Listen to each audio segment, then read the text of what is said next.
right? How do you feel about your now sacred stories? You were here last series, and Right. you beautifully shared your sacred story of your awakening, and you can certainly touch on some of that tonight. But you have your soul has expanded quite a bit, wouldn't you say, from when you first had your spiritual awakening the last Oh, few years? so much. Yeah, it's always changing, and the biggest thing I think I've learned, so many lessons, it's hard to pick one, right? Because we're continually growing and expanding on this journey, and there's so much going on the planet that is uplifting us and supporting us in this journey. So the one thing I think stands out for me the most, at least for me, has been trusting, because when those of you who tuned in to the last show know that this wasn't something that came easy for me. It wasn't something that I easily accepted, nor was I ready to step into. It wasn't something I thought I would do with my life, and it took me a really long time to begin to trust, what was going on with me. But in addition to that, the theme lately for me, when we're talking about 5D and all this stuff, kind of ties into this continued soul expansion, because it's all about the unknown, right? We have so much going on right now, and there's so much clearing going on, and we have these individual soul paths that we tune into, and they seem very singular when we know actually they mirror everything that's going on in the human consciousness.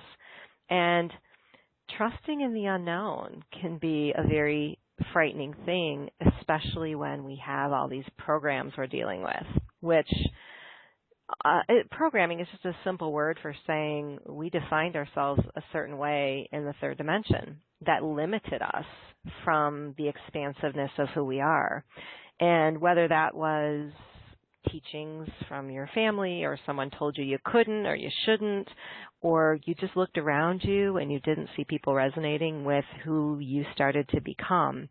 I dealt with a lot of that too, and a lot of people ask me, how did you step into this, and put yourself out there? I have these gifts too, but I'm just afraid I'm not going to be, accepted, and, I'm not really ready. And I think that for me, trusting in the unknown was something I took little baby steps in. And a really good analogy that's been coming through for me lately is the train leaving the station. That's been coming in a lot of my private sessions, where the guides say, when the train leaves the station, it doesn't go barreling down the track. It starts off very slow. And we shovel in the coal into that engine, and as the wheels start turning, we pick up momentum on that train.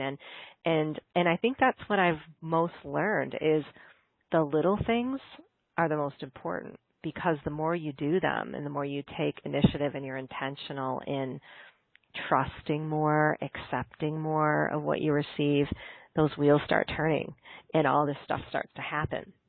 So I've loved watching that.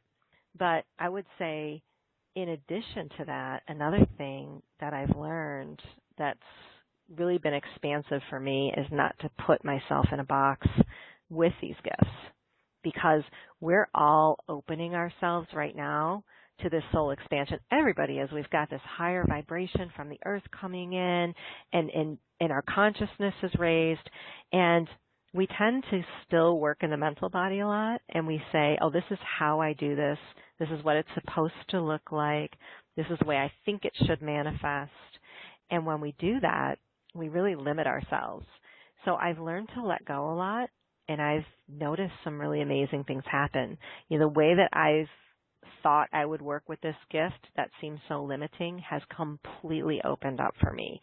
I've brought in inner sight. I'm starting to bring in the outer sight. I was always clairvoyant, or clairaudient, I should say. I'm becoming more clairvoyant. I'm connecting with consciousness that I never thought I would connect with. Channeling a book.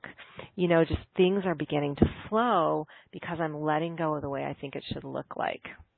And so I think that's a big part, not only of our continued soul expansion here as, a focused individual, but also we can bring that out to the collective and what we're going through right now as well.